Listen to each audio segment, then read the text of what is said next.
월스트리트는 지금 AI 열풍을 엄청난 기회로 보고 있을까요? 아니면 위험한 거품으로 보고 있을까요? 오늘은요, ETF 혁신가 윌리엄 랜드라는 사람의 눈을 통해서 기관 투자자들의 속마음을 한번 제대로 들여다보려고 합니다. 특히 그 중에서도 가장 논쟁이 뜨거운 주식, 바로 팔란티어를 집중적으로 파헤쳐 볼 겁니다. 자, 오늘 우리가 함께 떠나볼 여정은 이렇습니다. 먼저 이번 분석에 깊이를 더해줄 ETF 선구자 한 명을 만나보고요. 그가 지금 AI 시장의 큰 흐름을 어떻게 읽고 있는지 짚어볼 거예요.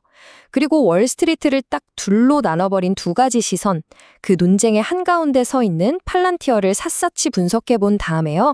마지막으로 여러분의 투자 스타일은 어떤지 스스로에게 질문을 던져보면서 마무리하겠습니다. 네, 그럼 먼저 이번 분석에 아주 날카로운 통찰력을 제공한 전문가죠. 윌리엄 랜드. 이 사람이 어떤 사람인지부터 알아보겠습니다. 랜드의 경력은요, 한마디로 혁신 그 자체라고 할 수 있습니다. 2000년대 중반에 그는 세계 최대 자산운용사 블랙록에서 일했는데요. 지금은 거대한 산업이 됐지만 당시만 해도 생소했던 유럽 ETF 시장의 문을 연 말 그대로 개척자 중 한 명이었습니다.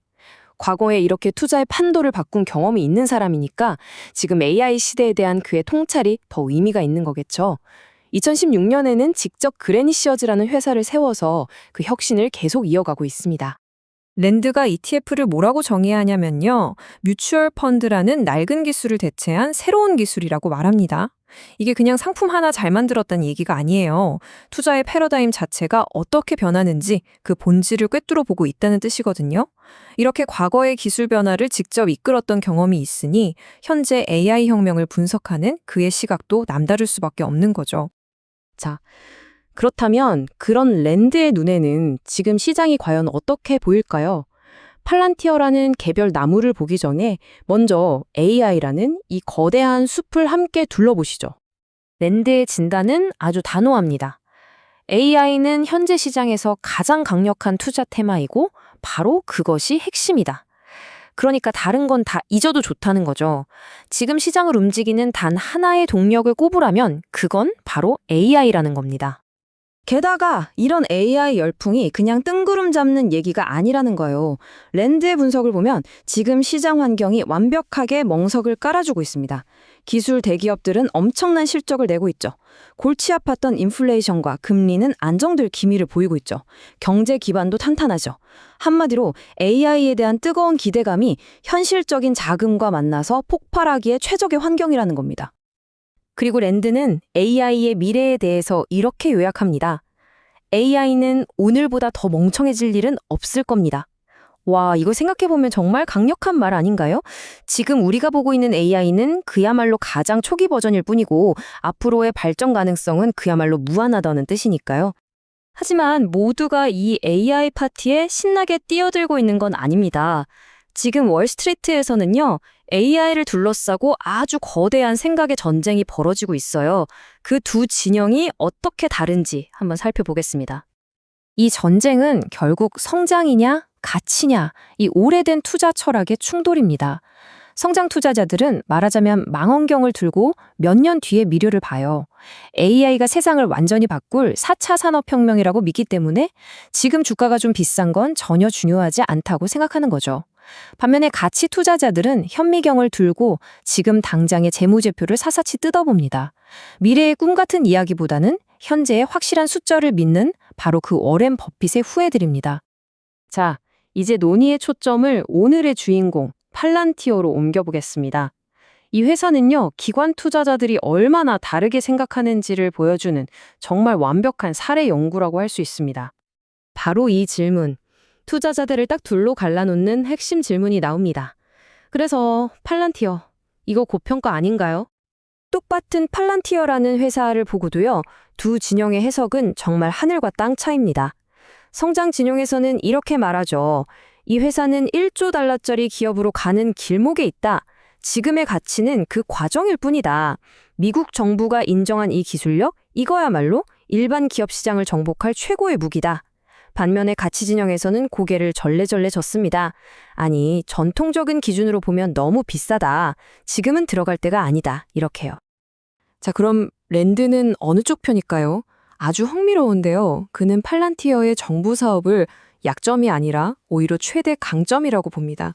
세계에서 가장 뚫기 어렵다는 정부 시장을 뚫었다는 건 퍼즐의 가장 어려운 조각을 맞춘 것이나 마찬가지라는 거죠. 이걸 발판 삼아서 일반 기업 시장으로 확장하는 건 오히려 더 쉬운 부분일 수 있다는 겁니다. 그리고 이런 독특한 회사를 만든 CEO 알렉스 카프 역시 기관들 사이에서 부정적인 평가는 거의 없고 록스타 같은 회사를 만들었다며 칭찬받고 있다고 하네요.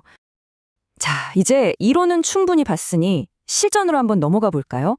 투자자들이 팔란티어처럼 이거다 싶은 확신이 강한 주식에 투자할 때 요즘 어떤 도구들을 사용하는지 한번 알아보겠습니다. 이때 등장하는 도구가 바로 레버리지 ETF라는 겁니다. 이게 뭐냐면요. 아주 간단하게 말해서 특정 주식의 하루 수익률을 빚이나 파생상품 같은 걸 이용해서 2배, 3배로 증폭시키는 수익률 돋보기라고 생각하시면 아주 쉽습니다. 예를 들어 볼게요. 만약에 오늘 팔란티어 주식이 5% 올랐다. 그러면 2배 레버리지 ETF는 그 2배, 그러니까 10%가 오르는 거죠. 정말 짜릿하겠죠? 하지만 물론 이 돋보기는 손실도 똑같이 2배로 키웁니다. 레버리지는 언제나 양날의 검이죠. 만약에 주식이 5% 떨어지면 ETF는 10%가 떨어지게 됩니다.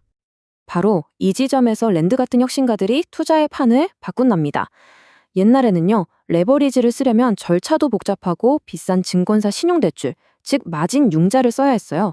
심지어 주가가 급락하면 강제로 내 주식이 팔려나가는 반대 매매 위험까지 있었죠. 하지만 이제는 레버리지 ETF 덕분에 그냥 일반 주식 사듯이 내 계좌에서 간편하게 마진콜 걱정 없이 거래할 수 있게 된 겁니다. 자, 그럼 이 모든 이야기가 우리 같은 개인 투자자들한테는 대체 어떤 의미가 있을까요? 어쩌면 우리에게는 기관 투자자들에게는 없는 아주 뜻밖의 강점이 있을지도 모릅니다. 랜드가 여기서 정말 흥미로운 지적을 하거든요. 때로는 개인 투자자들이 전문 펀드 매니저보다 더 유리할 수 있다는 거예요. 왜냐고요? 그들은 성장주냐 가치주냐 같은 전통적인 투자 도그마에 얽매여 있지 않기 때문이라는 겁니다. 그러니까 너무 복잡한 규칙에 갇혀서 정작 큰 그림을 놓치는 전문가들과 달리 더 유연하게 시대의 흐름, 그 핵심을 볼 수 있다는 뜻이죠. 오늘 우리는 AI 혁명을 둘러싼 월스트리트의 치열한 논쟁을 함께 들여다봤습니다. 미래를 내다보는 망원경과 현재를 파고드는 현미경. 그 사이에서 여러분은 어디에 서 계시나요? 성장 또는 가치.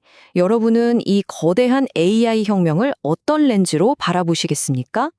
그 선택은 온전히 여러분의 몫입니다.